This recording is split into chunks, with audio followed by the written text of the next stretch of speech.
Bienvenidos a la clase de globo ocular, que va a servir como base teórica para el práctico de histología de la profundización en oftalmología. Mi nombre es Bruno Panuccio y soy parte del Departamento de Histología y Embriología de la Facultad de Medicina. Bueno, el globo ocular o el ojo, vamos a ver que tiene muchas similitudes tanto en funcionamiento como en estructura con lo que es una cámara fotográfica.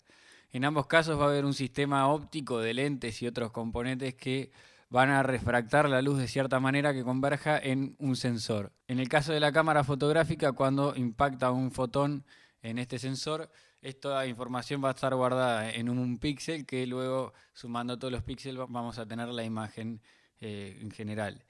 En cambio, en el ojo, esta información va a ser captada por esta estructura que tenemos acá, que vamos a describir después, que es la retina, y que en la retina vamos a tener neuronas sensoriales que van a transducir la señal lumínica a señal que pueda ser interpretada por el sistema nervioso central, que es en forma de impulsos eléctricos. La idea es que a partir de hoy podamos entender los diferentes componentes que conforman el ojo y en parte también su funcionamiento. Bueno, el globo ocular, como lo dice el nombre, es un globo. Está formado por una pared que delimita una serie de cavidades o compartimientos. El más grande de estos compartimientos intraoculares es la cámara vítrea, que está representada en azul, es todo este compartimiento bien grande, que en su interior va a tener el cuerpo vítreo, que está formado por un componente más líquido acuoso, que es el humor vítreo, y una cantidad de proteínas que le dan una consistencia gelatinosa a este cuerpo vítreo, como proteoglucanos y hialurano, que lo que hacen es entonces amortiguar al ojo frente a impactos o presiones. Luego vamos a tener la cámara anterior, que es un compartimiento más pequeño que va a estar entre la córnea y la superficie anterior del iris, es este compartimiento que estoy señalando acá. Y por último nos queda la cámara posterior, que va a estar entre la superficie posterior del iris y la superficie anterior del cristalino, es esta que estoy señalando acá.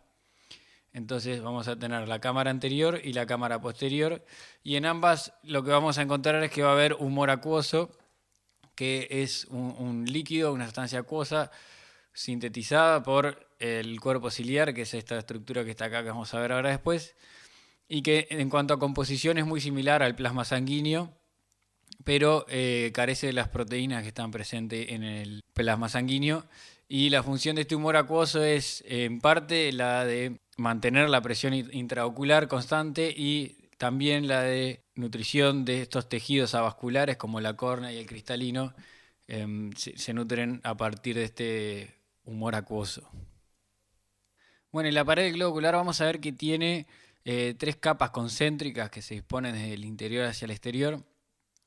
La capa más externa es la túnica fibrosa, que comprende a la esclera y la córnea. La esclera es toda esta capa fibrosa que rodea a la mayor parte de la esfera del globo ocular, y la córnea es esta estructura curva anterior transparente. La capa media es la túnica vascular o la úvea, que va a comprender la coroides, que es toda esta capa bien vascular que va a estar entre la retina y la esclera. También vamos a encontrar al cuerpo ciliar, que son estas estructuras que están acá, y el iris, que es este diafragma contráctil que va a regular el pasaje de la luz. Y por el último, más internamente, vamos a tener la capa de la retina, que en realidad va a estar formada por una parte que es la retina fotosensible y otra que es la no fotosensible, y una última capa que es un epitelio pigmentario de la retina. Bueno, la córnea es esta estructura transparente, curva, que se encuentra en el extremo más anterior del ojo, y que si lo vemos en un corte al microscopio óptico con hematoxilina eosina, podemos reconocer que está formado por 5 capas. Más anteriormente vamos a tener el epitelio anterior o epitelio corneal, que es este que tenemos acá, que es un epitelio plano estratificado sin capa córnea. Podemos reconocer que es estratificado porque tiene varios núcleos a diferentes alturas, y es plano porque la última capa de células es plana, y no está cornificado, no tiene capa córnea porque en la superficie más apical no vemos una capa de células planas muertas sin núcleo, que es la capa córnea, sino que hasta la última capa de células, estas células tienen núcleo. Por debajo del epitelio anterior vamos a encontrar la membrana de Bowman, que es esta capa homogénea, bien refringente, que en realidad corresponde con la membrana basal de este epitelio anterior. Y esta membrana de Bowman es relevante porque contiene una estructura que impide la entrada de patógenos. Entonces, esta membrana de Bowman es relevante frente a la protección de la entrada a patógenos. Por debajo de la membrana de Bowman vamos a tener toda esta capa bien grande, que es la mayor de la córnea, que es el estroma corneal, que ahora vamos a reconocer en micrografía electrónica de transmisión cuáles son sus componentes, pero es una capa que es muy fibrosa. Por último nos queda la membrana de Semet por debajo del estroma corneal y que corresponde con la membrana basal del endotelio corneal, que es esta capa de células epiteliales planas que está en contacto con la cámara anterior, que sería esta que tenemos acá. Entonces acá tenemos el endotelio corneal y por fuera está el epitelio corneal. Si piensan, esta es una estructura bastante particular. No encontramos mucho en otras partes del cuerpo una estructura que está delimitada por dos epitelios, un epitelio estratificado plano por un lado y un epitelio plano simple por otro. Es bastante particular. Bueno, el estroma corneal, que era toda esta capa bien grande de la córnea,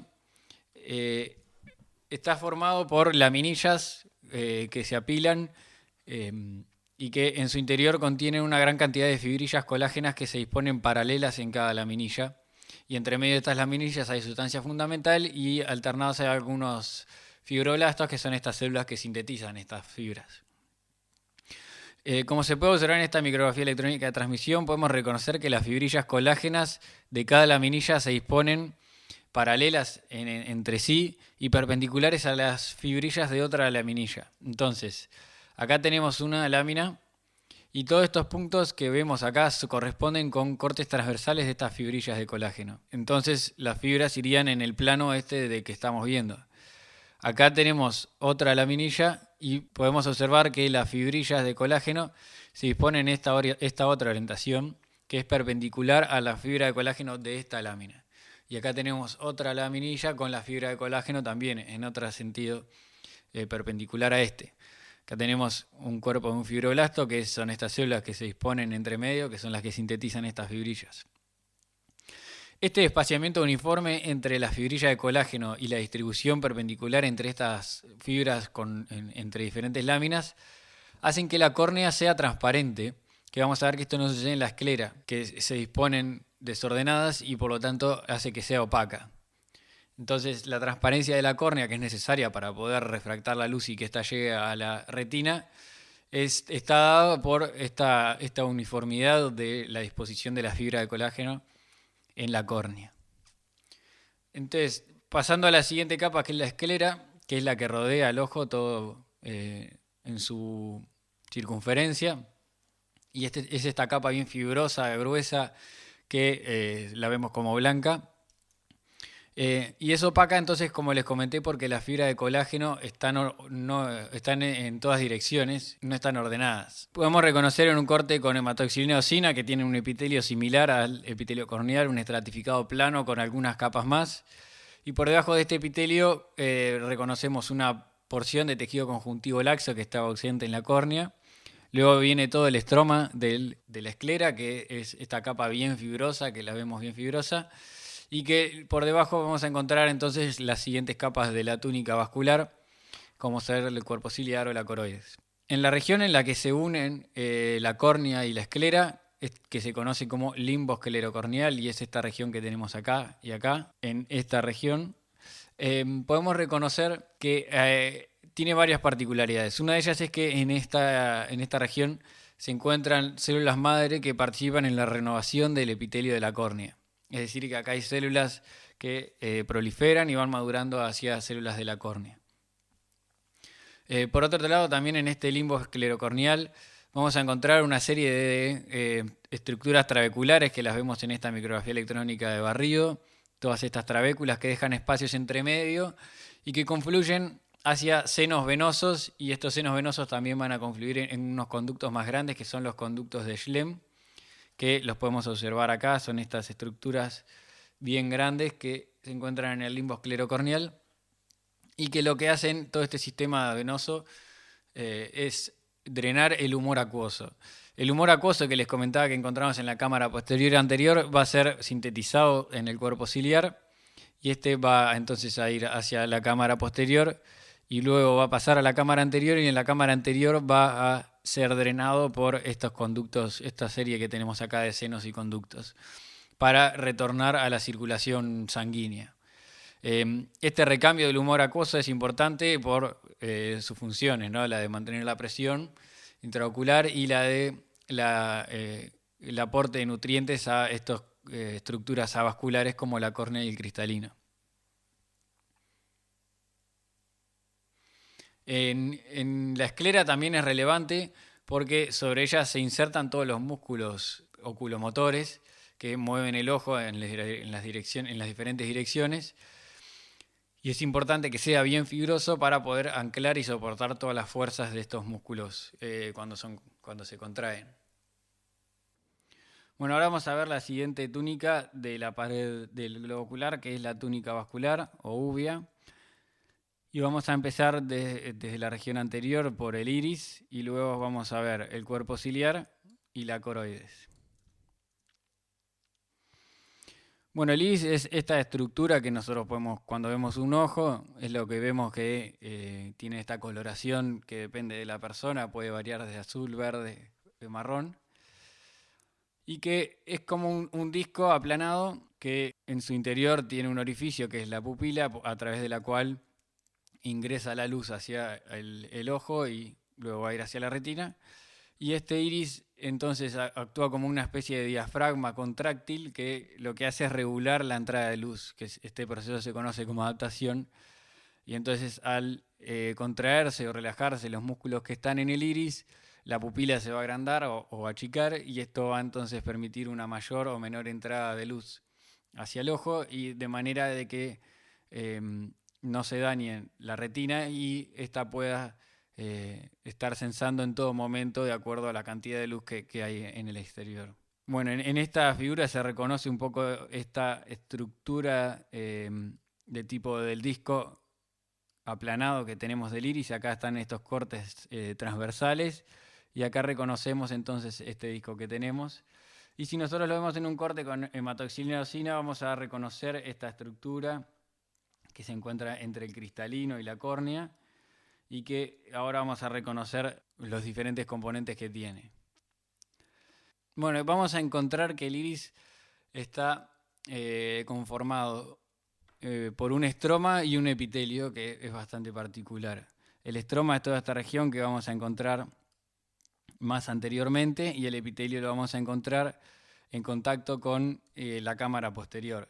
Que la que está acá sería esta la cámara posterior y acá tenemos el cristalino.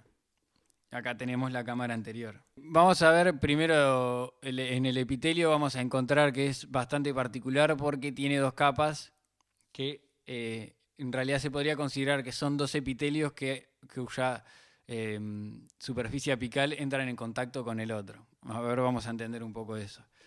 Vamos a tener un epitelio pigmentado posterior, que es este que estoy señalando acá, que va a estar formado por células que contienen una gran cantidad del pigmento melanina y eso es lo que vemos en esta preparación bien marrón y este pigmento tapa todos los otros componentes celulares, tanto el núcleo como otras partes y nos dificulta ver un poco bien esta capa de células. La lámina basal de este epitelio está apuntando hacia la cámara posterior. Tenemos acá la cámara posterior, entonces entre el cristalino y el iris, y entonces la lámina basal iría acá. Lo cual es bastante particular si se ponen a pensar. Casi siempre la superficie apical de los epitelios es la que da hacia, digamos, las superficies libres, hacia el exterior, se podría decir. Y por otro lado vamos a tener otra capa del epitelio, que es esta que está por acá, que va a estar en contacto con el estroma del iris, y que es un mioepitelio en realidad porque las células tienen características tanto epiteliales como musculares y por eso son mioepiteliales. Y este mioepitelio anterior también es pigmentado porque estas células mioepiteliales tienen una cantidad un poco menor de este pigmento melanina y que se acumula en la superficie apical. Y al acumularse en la superficie apical, que es esta que está acá, esto nos dificulta mucho reconocer el límite entre estas dos capas del epitelio, que acá está marcado con esta línea punteada blanca, pero no se puede reconocer claramente el límite entre estos dos epitelios. Entonces, como les comentaba, este epitelio es bastante particular porque las superficies apicales de estos dos epitelios, que sería este y este, están uno en contacto con el otro, lo cual no sucede por lo general en otras partes del cuerpo. Y esto tiene una base también en el desarrollo embrionario que vamos a ver ahora después. En el estroma del iris vamos a encontrar fibroblastos y melanocitos, que son estas células que también producen y contienen este pigmento melanina, y una cantidad de tejido conjuntivo laxo, que es todo lo que tenemos acá. Vieron que acá también podemos reconocer estas células que son bien marrones, que son los melanocitos. Y allí también vamos a encontrar algunas células musculares lisas que van a formar parte del músculo esfínter de la pupila. Y estas células mioepiteliales, que como les comenté tienen características también de células musculares, es decir, que son contráctiles, y que estas emiten unas prolongaciones hacia la superficie basal, que es esta que tenemos acá, hacia la lámina basal, y estas prolongaciones son contráctiles y esta contractilidad es la que permite que el iris se disponga de cierta manera que aumente el tamaño de la pupila. Bueno, el siguiente componente de la túnica vascular o de la uvea es el cuerpo ciliar, que es esta estructura que tenemos acá, que está entre el iris y la ora serrata, que es una región que vamos a reconocer ahora después, que es donde termina la retina fotosensible. El cuerpo ciliar también va a estar formado por un estroma, que vamos a encontrar que va a tener también una gran cantidad de músculo liso, que es el músculo ciliar, que es toda esta capa que tenemos acá, y una capa vascular, que es toda esta que tenemos acá, que es de tejido conjuntivo con abundante vasculatura, y que esta capa vascular también va a formar ciertos engrosamientos y van a conformar lo que son los procesos ciliares, que son estas prolongaciones de la capa vascular y que van a proyectar hacia el interior del ojo y son fácilmente reconocibles. El epitelio del cuerpo ciliar, que es continuo con el epitelio del iris, este es el que tenemos de acá, que les comentaba recién, las dos capas, ¿se acuerdan? Este epitelio se va a continuar con el epitelio del cuerpo ciliar y va a tener algunas diferencias. Vamos a encontrar que la capa del epitelio que está en contacto con el estroma del cuerpo ciliar, es decir, el que está más hacia el exterior del ojo, es la que es pigmentada, y luego hacia el interior del ojo vamos a tener una capa no pigmentada, que es esta que reconocemos acá, y eso es una diferencia que encontramos con el epitelio del iris. El cuerpo ciliar es relevante porque cumple una variedad de funciones, entre ellas la secreción del humor acuoso, que es, ¿te acuerdan? Esta sustancia líquida que vamos a encontrar en la cámara anterior y posterior, y que se da como un exudado del plasma sanguíneo a partir de toda esta vasculatura que vamos a tener en el estroma del cuerpo ciliar. Y también en los procesos ciliares se van a sintetizar las fibras sonulares, que ahora vamos a ver que son todas estas fibras que van a contactar con el cristalino. El músculo ciliar después vamos a ver que es relevante en el proceso de enfocar los haces de luz para la visión cercana o lejana, deformando el cristalino. Bueno, y la última capa que nos queda de la túnica vascular es la coroides.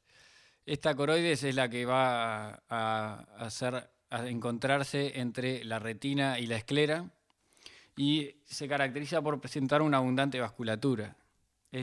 La coroides sería esta capa que tenemos acá, de acá hasta acá. Entonces, a partir de acá esto sería la retina y esto sería la esclera. ¿Vieron esta capa bien fibrosa que ya reconocimos? Y en la coroides vamos a encontrar abundante vasculatura, que son todas estas estructuras delimitadas por este epitelio plano, que es el endotelio. Acá hay un vaso sanguíneo más grande. Y esta vasculatura es relevante porque es la que aporta todas las sustancias nutritivas y metabólicas a la retina, que es una capa muy vascular y con un metabolismo bastante alto. En la coroide vamos a encontrar dos capas. La principal es la capa coriovascular, es donde vamos a encontrar todos los vasos sanguíneos. Y una membrana pequeña, que es esta que tenemos acá, que es la membrana de Burch, que se corresponde con la membrana basal de este epitelio que tenemos acá, que es el epitelio pigmentario de la retina, que vamos a ver bien ahora después.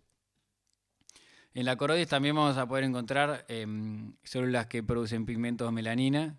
Acá todas estas células bien marrones se corresponden con estas células pigmentadas. Bueno, y ahora nos queda ver entonces la última capa, que es la retina, y que es la estructura sensorial del ojo. La retina la podemos dividir por retina fotosensible y no fotosensible.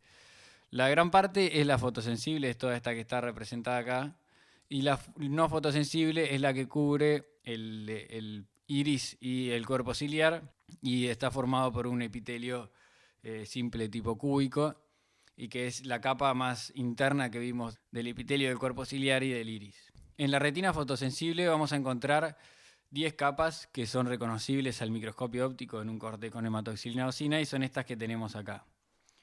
Si vamos desde el exterior hacia el interior, es decir, esta superficie que está acá sería la que está acá, y este extremo que está acá sería el extremo que está más externamente. Por eso es que las capas se van a diferenciar. Las más internas van a estar acá y las más externas van a estar acá, que es un poco contrario a lo que uno pensaría, ¿no? Siempre uno asocia lo externo con esta superficie, pero en este caso es al revés.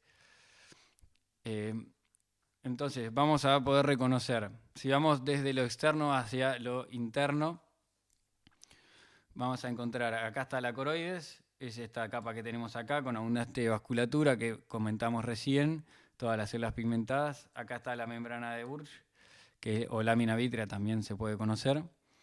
Y entonces luego ya está la retina, ya comienza la retina fotosensible.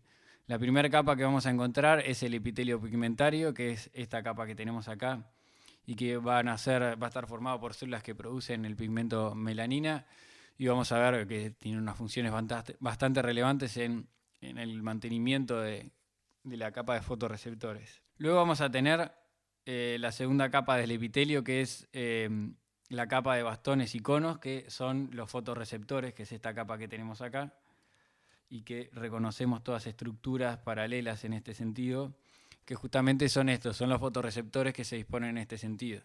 En realidad es solo un segmento de los fotorreceptores el que se dispone en esta capa. Luego vamos a tener una membrana que es bastante fina y pequeña, que es la membrana limitante externa, que es la tercera capa. Y por encima de esta capa va a estar la capa nuclear externa, que es toda esta capa que tenemos acá, y que en realidad va a contener todos los núcleos de los fotorreceptores. También van a pasar a la siguiente capa, que es la capa plexiforme externa, que es esta que tenemos acá.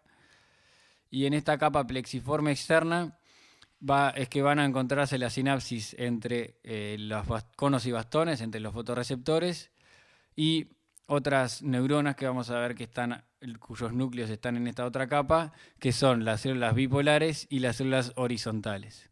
Entonces, en la capa plexiforme externa se va a dar la sinapsis entre estos tres tipos celulares: los fotorreceptores, las células bipolares y las células horizontales. Y por eso es que tiene este aspecto más homogéneo y con estructuras no tan claras, ya que ahí está lleno de prolongaciones de estas neuronas. Entonces luego nos queda la capa nuclear interna, la capa 6, que es esta que tenemos acá, y que podemos reconocer una gran cantidad de núcleos que corresponden a los núcleos de las células bipolares, las células horizontales y ahora otras células más que son las células amácrinas. Por encima de la capa nuclear interna vamos a encontrar la capa plexiforme interna, la capa 7, que es esta que tenemos acá, y que también reconocemos que es similar a esta. Y en esta capa plexiforme interna vamos a encontrar que van a ocurrir las sinapsis entre las células bipolares las células amácrinas y las células ganglionares, cuyos núcleos vamos a encontrar en esta capa que está acá, que es la siguiente. La siguiente es la capa de células ganglionares y todos estos núcleos que tenemos acá son las células ganglionares. Luego nos queda la capa de fibras del nervio óptico, que son los axones de las células ganglionares que van a discurrir todas paralelas y van a formar entonces el nervio óptico luego. Y vamos a ver un poco después. Entonces, la capa de fibras del nervio óptico corresponden con los axones de las células ganglionares y estos axones luego entonces van a ingresar al sistema nervioso central. Por último, la última capa que nos queda es la membrana limitante interna. La capa 10 sería esta última capa, que es una membrana muy fina que tenemos en contacto con el interior del ojo. A lo largo de toda la retina vamos a encontrar unas células bastante particulares que son las células de Müller. Son estas células amarillas bien grandes que están representadas acá y que actúan como una especie de células gliales que discurren en casi todas las capas de la retina y tienen unas funciones variadas, principalmente la de dar soporte a todas las células que están en el interior y también de aislar a todas estas células del exterior, debido a que entre ellas, entre las células de Müller, se unen fuertemente a través de uniones intracelulares y forman estas membranas limitantes. Justamente son eso, son uniones que se dan entre las células de Müller y aíslan a la retina del resto del cuerpo. Las otras células que comenté que estaban entonces entre medio de todo este circuiterío de la retina, vamos a ver muy brevemente cuál es su función, porque eso es más del funcionamiento de la retina y no tanto a nivel histológico. Pero entonces el sentido de la información, digamos, sería la luz incide en este sentido, atraviesa todas las capas de la retina hasta llegar a la capa de los segmentos externos de los fotorreceptores. Allí es donde se da la transducción de la señal, es decir, la información lumínica ahora pasa a información eléctrica que va a ser generada por los fotorreceptores, y estos impulsos entonces van a ser transmitidos a las células bipolares, y las células bipolares lo van a transmitir a las células ganglionares, cuyos axones entonces van a ir al sistema nervioso central. Tanto las células amácrinas como las horizontales van a funcionar como interneuronas que van a modificar van a hacer sinapsis con los diferentes tipos de neuronas, tanto las bipolares como los fotorreceptores y las ganglionares, y van a modificar esta información también antes de llegar al sistema nervioso central. Entonces, cierta parte del procesamiento de la información sensorial ya se da a nivel de la retina en estos circuitos que tenemos acá. Si nosotros vemos en un corte de ojo, vamos a reconocer que la retina en cierto punto va a estar interrumpida en esta región que tenemos acá, que se conoce como el disco óptico. En esta región del disco óptico no hay fotorreceptores, debido a que es donde se juntan todos los axones de las células ganglionares e ingresan y forman el nervio óptico. Toda esta estructura que tenemos acá es el nervio óptico, que justamente eso va a tener todos los axones de las células ganglionares que van a llevar la información a otras partes del sistema nervioso central. Por lo tanto, en esta región, como vemos acá, se va a interrumpir todas las capas de la retina y sería entonces un punto ciego de la retina. Si nosotros hacemos un pequeño test, vamos a reconocer que en un punto no vamos a poder observar detalles, sino que lo llenamos con la información que está alrededor. Este se conoce como el punto ciego y es provocado debido a que en el disco óptico no tenemos fotorreceptores. Bueno, estos fotorreceptores, como les comenté, entonces vamos a encontrar de dos tipos, los conos y los bastones, que muy brevemente tienen diferencias tanto estructurales como funcionales. Los bastones están más especializados en captar la información de la luz en blanco y negro, pero tienen una sensibilidad mucho mayor y son entonces los que nos permiten ver en la oscuridad o en bajas condiciones de luz. Por otro lado, los conos tienen una menor sensibilidad a la luz, pero nos permiten ver la imagen en mayor detalle y también nos permiten la visión a color. En ambos receptores podemos encontrar 3 segmentos. Un segmento externo, que es el que vamos a encontrar en contacto con el epitelio pigmentado de la retina, que es este que tenemos acá abajo, y que es el sitio de fotosensibilidad. Allí es donde están los pigmentos que permiten absorber la luz y transducir esta señal a una señal eléctrica. Luego vamos a tener un pedículo de conexión, es esta región que tenemos acá bien pequeña, que va a contactar el segmento externo con el segmento interno, que es donde está toda la maquinaria metabólica de la célula que sostiene a toda esta estructura celular, que es bastante grande. Por último tenemos la región del núcleo y las prolongaciones que luego van a formar el axón, que va a hacer sinapsis con las células bipolares. El segmento externo de los fotorreceptores, si los vemos a mayor aumento con una micrografía electrónica de transmisión, podemos reconocer que está formado por repeticiones de estas estructuras, que son discos horizontales limitados por membranas, todos estos que tenemos acá, y que se forman por invaginación de la membrana plasmática a este nivel. Es decir, la membrana a este nivel comienza a invaginarse y forma estos discos. Hay una diferencia igual entre los conos y los bastones. En los bastones estos discos pierden la continuidad con la membrana plasmática de la cual surgieron. Entonces forman discos que están separados. En cambio, en los conos estos discos no pierden el contacto con la membrana plasmática a ese nivel y entonces se mantienen siempre en contacto. El segmento externo de los fotorreceptores se considera que es una especie de cilio muy modificado, debido a que en este pedículo de conexión que vimos en la base del pedículo de conexión, que vimos que se contacta el segmento externo con el interno, podemos encontrar un cuerpo basal, que se acuerdan que eran estas estructuras que encontramos en la base de los cilios y de la cual se nucleaban todos los microtúbulos que salían hacia el cilio.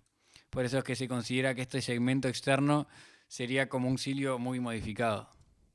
Bueno, muy brevemente, ¿cómo se da el proceso de transducción de la señal lumínica en estos fotorreceptores?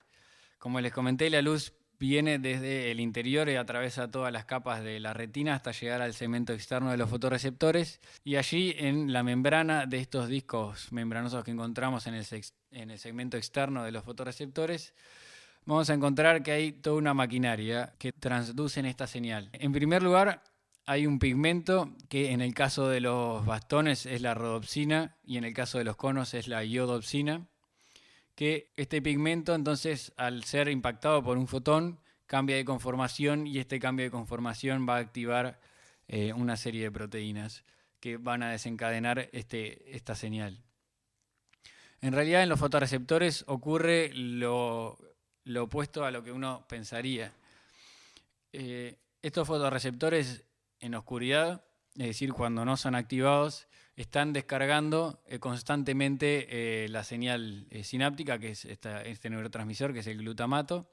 Entonces en oscuridad están liberando este glutamato constantemente, debido a que se produce una gran cantidad de GMP cíclico que va a activar canales de sodio. Y estos canales de sodio, al estar abiertos, entonces va a ingresar el sodio, va a despolarizar al fotorreceptor, y esta despolarización entonces es la que provoca la liberación del neurotransmisor.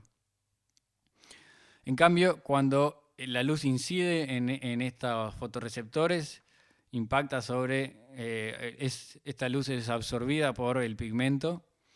Este pigmento cambia de conformación y al cambiar de conformación ahora activa a una proteína G, y esta proteína G, que es la transducina, va a activar a otra enzima que es la fosfodiesterasa, y esta fosfodiesterasa lo que va a hacer es degradar el GMP cíclico a GMP, y de esta manera hace que haya menos GMP cíclico disponible en el citoplasma de los fotorreceptores, y estos canales de sodio entonces van a permanecer cerrados y no se va a dar la despolarización, culminando en una pausa en la liberación de glutamato, es decir, deja de liberarse glutamato.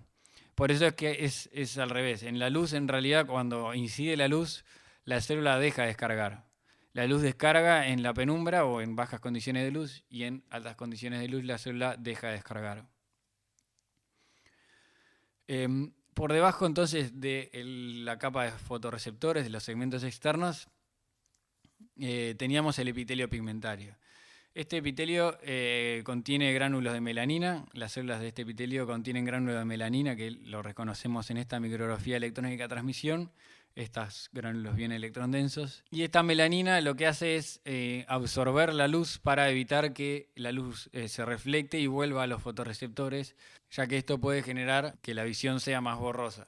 Estas células también forman parte de la barrera hematorretiniana, que es esta barrera que aísla a la retina del resto del cuerpo, ya que tienen uniones intracelulares ocluyentes entre estas células del epitelio, y esto impide el pasaje de sustancias y componentes hacia la retina. Estas células también participan en la restauración de los pigmentos visuales. No les comenté, pero cuando la luz impacta en los pigmentos, estos pigmentos cambian de conformación y una vez que cambian de conformación ya no pueden volver a ser activados por la luz. Entonces estos pigmentos pasan a las células estas del epitelio pigmentario, y estas células del epitelio pigmentario pueden reciclar estos pigmentos y volverlos a la conformación en las cuales pueden ser activados por la luz. Y en ese sentido también estas células del epitelio pigmentado participan en la fagocitosis y la eliminación de estos discos de los conos y los bastones, que están constantemente en recambio, es decir, estas células fagocitan estos discos más viejos y a nivel de los fotorreceptores se van generando nuevos discos que permiten también reciclar estos pigmentos y que se pueda así estar constantemente entonces sensando cambios en la luz. Como se puede ver acá, las células del epitelio pigmentado tienen todas estas prolongaciones que son las microvellosidades que se entremezclan con los fotorreceptores y no entran en contacto directo con ellos, pero los envuelven, y esto muestra el estrecho contacto que hay entre el epitelio pigmentado y los fotorreceptores. Que en realidad este contacto entre el epitelio y los fotorreceptores es muy débil, y es por ello que generalmente cuando se da el desprendimiento de la retina se da a este nivel, es decir, se separa el epitelio pigmentado de las otras 9 capas de la retina, porque no hay uniones muy fuertes entre estas dos capas, y entonces fácilmente se pueden desprender estas dos capas. Bueno, en la retina hay una región que es la fóvea central, que es la que tenemos representada acá, y la que está acá, y es donde se enfoca el ojo, digamos, hacia la fóvea, debido a que en este lugar es donde se puede discriminar con mayor detalle la información de la luz y de los colores. Esto es porque a este nivel la fóvea presenta varias especializaciones. Una de ellas es que prácticamente todas las capas de la retina, menos las de fotorreceptores, están ausentes. Se desplazan como hacia los extremos, hacia los bordes, todas las otras capas. Entonces, esto permite que la luz ingrese más directamente hacia la capa de los fotorreceptores, sin tener que atravesar todas las otras capas de la retina. Otra especialización es que en la fóvea central vamos a encontrar solo conos, estando ausentes los bastones prácticamente, y esto entonces permite que haya una mayor discriminación debido a que los conos nos permiten dar una mayor información, es decir, más detalle de la información visual. También en este punto la relación entre los conos y las células ganglionares es 1:1. Eso quiere decir que un cono hace sinapsis con una célula ganglionar, a diferencia de lo que ocurre con las otras regiones de la retina, que por lo general una célula ganglionar hace sinapsis con varios fotorreceptores. En cambio acá, como la relación es 1:1, se puede generar información más detallada. Acá en este esquema se ve cómo a nivel de la fóvea la proporción de los conos es mucho mayor, y los bastones que están acá en celeste, digamos la densidad de bastones, disminuye drásticamente en la fóvea, y la de conos aumenta rápidamente. Acá podemos ver bien cómo el punto ciego es esta región del disco óptico que les comentaba, donde ingresa el nervio óptico, y es un punto ciego en donde no tenemos fotorreceptores. Si nosotros miramos por un examen oftalmológico la superficie interna del ojo, vamos a poder reconocer estas estructuras. El disco óptico, es decir, donde el nervio óptico ingresa y donde todos los vasos sanguíneos también ingresan, se reconoce como esta región clara, mientras que la fóvea central la podemos reconocer como esta región más oscura que está cerca de ahí del disco óptico. Bueno, y ahora nos queda ver la última estructura, que es el cristalino, que es esa estructura que estaba posteriormente al iris y que es una estructura que es biconvexa, es decir, tiene esta forma y es avascular y también es transparente. Por lo tanto, lo que hace es modificar los haces de luz para que converjan sobre la retina. Esta estructura se puede deformar para ajustar el foco a una visión cercana o lejana. Si nosotros vemos en un corte con hematoxilina eosina, vamos a reconocer que tiene tres componentes principales. Tiene una cápsula de cristalino, que es esta región bien clara que tenemos más externamente, que en realidad es la lámina basal de este otro epitelio que tenemos acá, que es el epitelio subcapsular, que es un epitelio cúbico que se encuentra únicamente en la superficie anterior del cristalino. Si nosotros, acá sería el sentido de la luz, acá estaría la retina. Entonces, la superficie anterior es la única que tiene este epitelio subcapsular. Como vemos acá en este esquema, en la superficie posterior no está este epitelio. Y luego en todo el interior del cristalino vamos a encontrar las fibras del cristalino, que en realidad son células fibrosas que se originan a partir de las células epiteliales que se encuentran en la periferia o en el ecuador del cristalino. Es decir, estas células que encontramos acá y acá en el epitelio van a proliferar y algunas de ellas van a ir madurando hacia células fibrosas que progresivamente van a ir perdiendo sus orgánulos hasta inclusive el núcleo y van a quedar entonces como estas fibras del cristalino. Como les comenté, los procesos ciliares producen estas fibras zonulares, que son estos ligamentos que anclan el cristalino a los procesos ciliares y que los podemos reconocer en esta microscopía electrónica Garrido, todos estos que están acá. Y en alguna micrografía óptica con hematoxilina eosina capaz que podemos reconocerlos, que lo que hacen es justamente eso, anclar el cristalino hacia los procesos ciliares. Entonces esto hace que el cristalino pueda ser deformado cuando los músculos ciliares se contraen. Lo que ocurre es que la contracción o relajación del músculo ciliar deforme al cristalino de forma que los haces de luz se acomoden para la visión lejana o la visión cercana. En cierto momento del desarrollo embrionario, a partir de una región del tubo neural en desarrollo, se va a formar una protuberancia que es la vesícula óptica y que va a permanecer unido por el pedículo óptico a las otras partes del tubo neural. Y esta vesícula óptica en un momento va a invaginarse de esta manera. Entonces, si nosotros teníamos acá la vesícula, esta vesícula ahora se invagina y va a formar entonces una cúpula con dos capas. Tenemos una capa externa y una capa interna y que va a permanecer unida por lo que es el pedículo óptico. Ahora, intenten imaginarse esto. Tenemos la superficie apical de este epitelio, es esta que está por acá, ¿no? Entonces, esta porción de esta capa del epitelio que teníamos permanece con la superficie apical hacia el interior de este espacio. Y ahora la superficie apical de esta capa también apunta hacia este interior. Entonces van a quedar enfrentándose la superficie apical de estas dos capas. Y esto es lo que genera que tanto en el epitelio del iris como en los procesos ciliares y en la retina hayan estos epitelios que se enfrentan por la superficie apical, que es algo que no es común en otras partes del cuerpo. Y eso entonces tiene una base en este desarrollo del globo ocular. Luego el cristalino se va a formar a partir de una capa del ectodermo que va a generar la placoda del cristalino, que luego va a formar el cristalino, y la córnea se va a formar a partir de otra capa también del ectodermo. Bueno, esto es para refrescarles un poco y la idea del práctico va a ser observarlos preparados y reconocer todas estas estructuras utilizando estas herramientas. Bueno, nos vemos en el práctico. Muchas gracias.